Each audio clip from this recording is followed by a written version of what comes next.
As the sun rises over Vietnam, Margaret Nduta's fate remains uncertain. The 37-year-old Kenyan, sentenced to death for drug trafficking, spends what could be her final hours either awaiting execution or clinging to the fragile hope that diplomatic efforts might secure a last-minute reprieve. For days, Nduta's family, activists, and political leaders have fought desperately to halt her execution, urging President William Ruto to personally intervene. Diplomatic appeals and public outcry have intensified as time runs out, but it remains unclear whether these efforts will bear fruit.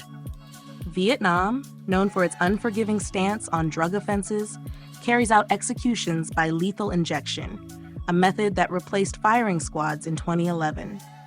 If no intervention succeeds, Nduta could face this grim fate within hours. Court records indicate that Nduta was arrested in July 2023 while transiting through Ho Chi Minh City en route to Laos.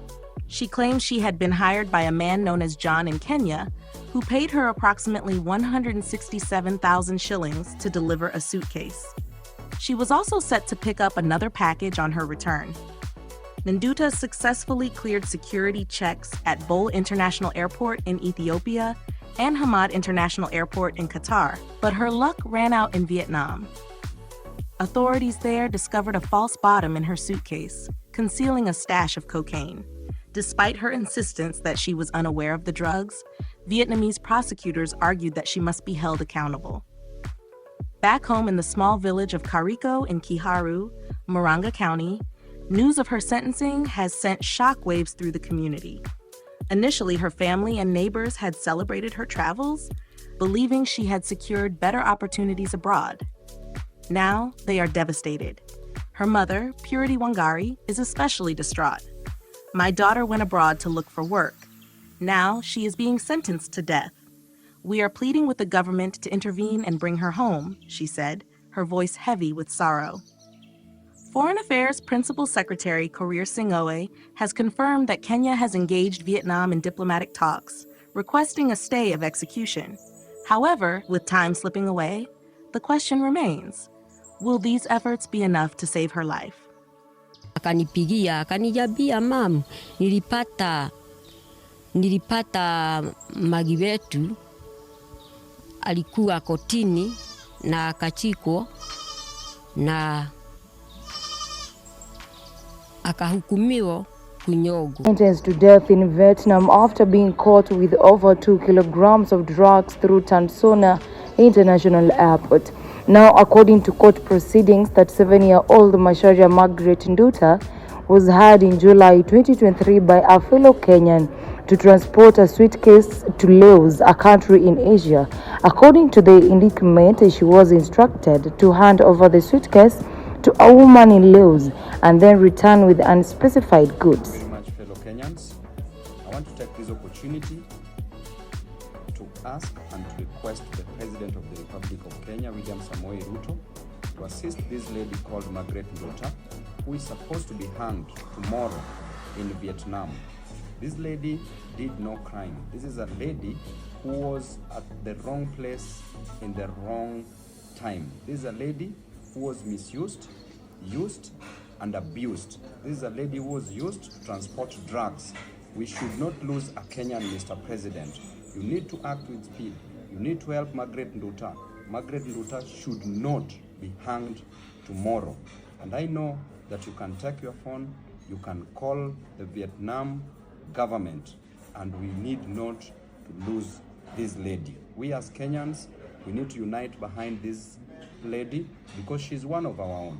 Even if it is exchanging one of the cabinet secretaries who is corrupt in this government with this lady, let us do so.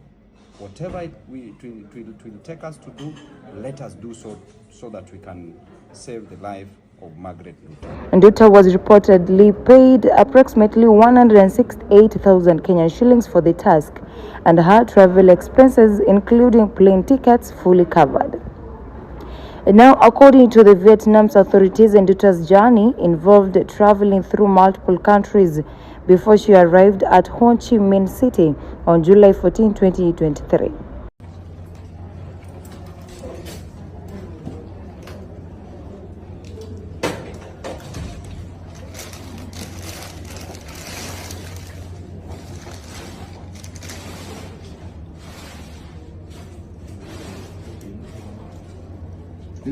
tiến hành lấy mẫu lần 2 đối với gói thứ hai bằng máy ráp man.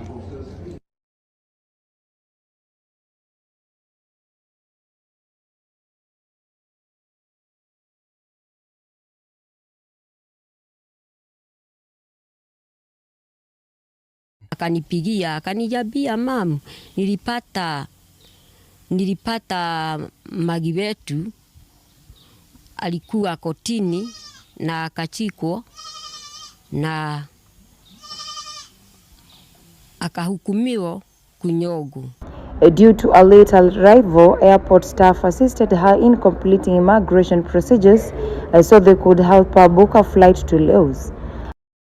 Maliongea na sister yake siku ya kufika na akamwambia ati akiona ni kusuri atakaa huko.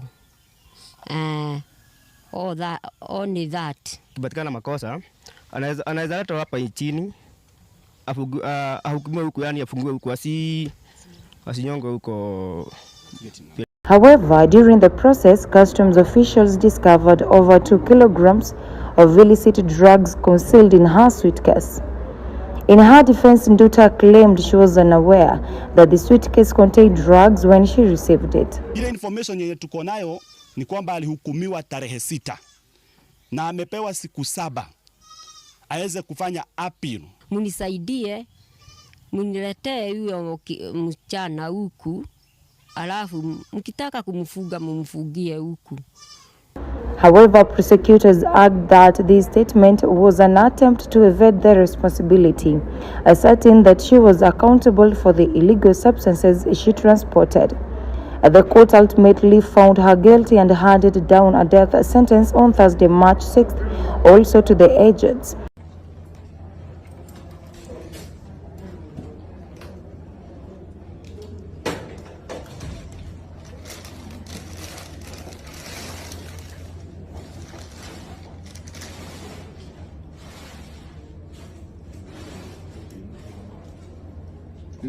Tiến hành lấy mẫu lần 2 đối với gói thứ hai bằng máy ráp man.